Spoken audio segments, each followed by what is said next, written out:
이메일 보내듯 간편하게 그것도 거의 수수료 없이 돈을 주고받을 수 있다면 어떨까요? 심지어 우리가 매일 쓰는 원화의 디지털 버전으로 말이죠. 오늘 우리가 깊이 파고들 주제는 바로 지금 한국 금융계의 가장 뜨거운 감자, 원화 스테이블 코인입니다. 자료들을 보니까 와 정말 방대하더라고요. 최신 뉴스 기사부터 아주 깊이 있는 증권사 리포트, 심지어 국회에 제출된 법안 내용까지. 그래서 이 모든 정보를 엮어서 원화 스테이블 코인이 대체 무엇인지, 왜 네이버 같은 거대 기업까지 여기에 뛰어들고 있는지, 그리고 이게 앞으로 당신의 결제 생활과 우리 경제에 어떤 의미를 갖게 될지 그 핵심을 제대로 짚어보겠습니다. 네, 핵심 질문은 결국 이거라고 봅니다.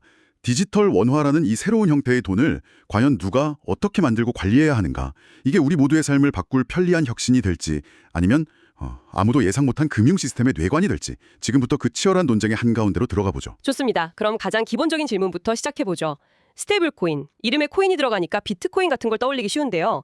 보내주신 자료를 보니까 성격이 완전히 다르다고요. 네, 맞습니다. 핵심은 변동성이 없다는 거예요. 비트코인이 예측 불가능한 가격 때문에 디지털 금에 비유된다면 스테이블 코인은 가치가 안정적이라서 디지털 현금이라고 할 수 있거든요. 아, 디지털 현금. 네, 미국 달러나 한국 원화 같은 실제 화폐에 그 가치를 1대1로 고정시키는 게 핵심 설계입니다. 그러니까 제 디지털 지갑에 1만 원 스테이블 코인이 있으면 내일 아침에도 그건 딱 1만 원의 가치를 한다는 거군요. 이걸로 커피를 사든 친구에게 보내든 자고 일어났더니 반토막 나 있어 걱정은 안 해도 되는 거고요. 바로 그겁니다. 그 안정성 때문에 실제 결제 수단으로 쓰일 잠재력이 무궁무진한 거죠. 그리고 중요한 건 자료에서도 지적하듯이 한국 시장은 이미 규제를 기다리지 않고 움직이고 있다는 점이에요. 아, 거대 기업들이 뛰어들기 전부터 이미 더 작은 규모의 실험들은 계속되고 있었다. 이 말씀이시군요.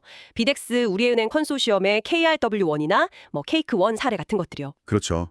결국 선점 효과를 노린 겁니다. 제도권 금융사람 손을 잡고 기술적 안정성을 먼저 검증하려는 시도도 있었고 아예 규제가 덜한 동남아 시장에서 해외 송금 모델로 실사용 데이터를 먼저 쌓으려는 시도도 있었고요.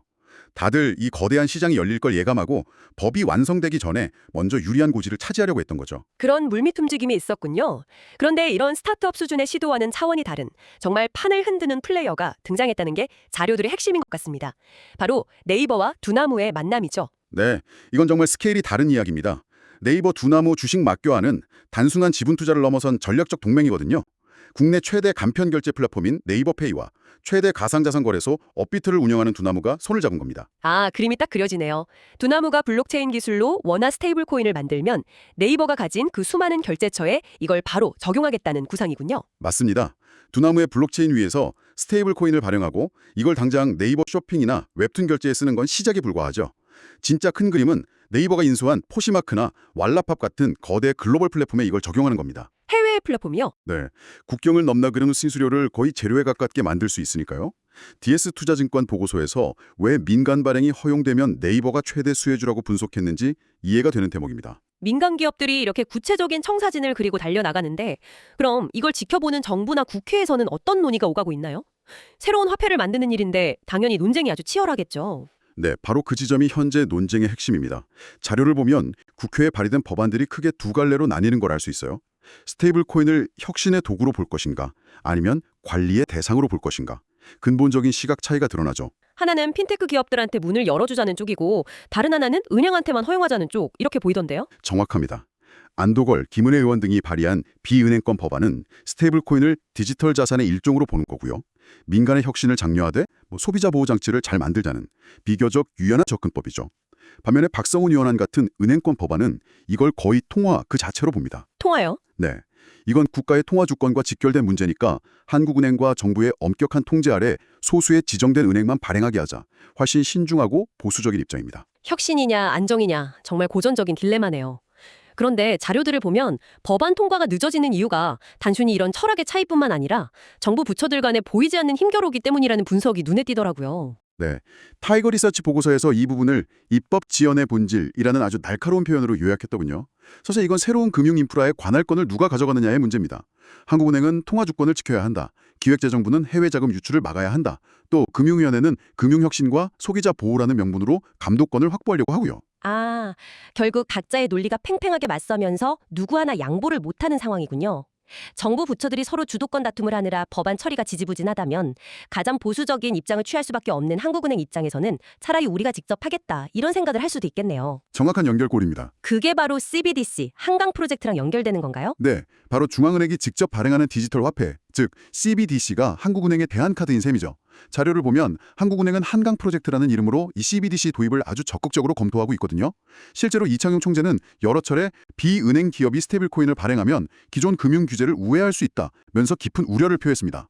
민간의 혁신을 따라가기보다는 중앙은행이 직접 디지털 화폐를 만들어 통제하겠다는 의지를 보여주는 거죠. 자, 그럼 이제 자연스럽게 잠재적인 위원에 대한 이야기로 넘어가게 되네요. 편리함의 이면에는 분명히 그림자가 있을 텐데요. 자료들을 보니 자본 유출이나 핑거런처럼 좀 섬뜩하게 들리는 단어들이 등장합니다. 네, 연합인포맥스 기사에 실린 한재준 교수의 지적이 바로 그 부분을 정면으로 다룹니다. 원화 스테이블 코인이 활성화되면 지금보다 훨씬 쉽고 빠르게 원화를 달러 스테이블 코인으로 바꿔서 해외로 보낼 수 있는 거대한 자본 유출 통로가 될 수 있다는 우려죠. 특히 거래소를 거치지 않고 개인 간의 익명으로 거래가 가능해지면 사실상 규제가 무력화될 수도 있고요. 핑거런이라는 말은 정말 이 디지털 시대의 공포를 잘 보여주는 것 같아요. 과거에 뱅크런이 은행으로 달려가는 물리적인 행위였다면 이건 손가락 하나로 모든 게 끝날 수 있다는 거잖아요. 그렇습니다. 과거엔 은행에 문제가 생겼다는 소문이 돌아도 사람들이 실제로 지점에 가서 줄을 서야 돈을 뺄 수 있었죠. 시간이 걸렸습니다. 하지만 핑거런은 달라요. 특정 스테이블 코인의 안정성에 대한 신뢰가 무너지는 순간 수백만 명이 동시에 스마트폰 터치 몇 번으로 자산을 팔아치우려 할 겁니다. 그 속도와 파급력은 과거의 뱅크런과는 비교할 수 없을 정도로 빠르고 파괴적일 수 있다는 게 전문가들의 경고입니다. 이런 위험이 단순히 이론적인 상상이 아니라는 걸 보여주는 실제 사례도 있었죠. 2023년 실리콘밸리 은행 SVB 사태 때 세계 2위 스테이블 코인이 흔들렸던 사건 말입니다. 네, 자본시장연구원 보고서가 바로 그 사례를 아주 중요하게 분석하고 있습니다. 당시 세계 2위 스테이블 코인이었던 USDC의 발행사 서클이 준비금, 그러니까 고객에게 받은 돈으로 사들인 담보자산의 일부를 SVB에 예치하고 있다는 사실이 알려졌습니다. 그런데 SVB가 파산 위기에 처했다는 소식이 전해지자 시장은 공포에 휩싸였죠. 잠시만요. 그건 정말 충격적인데요.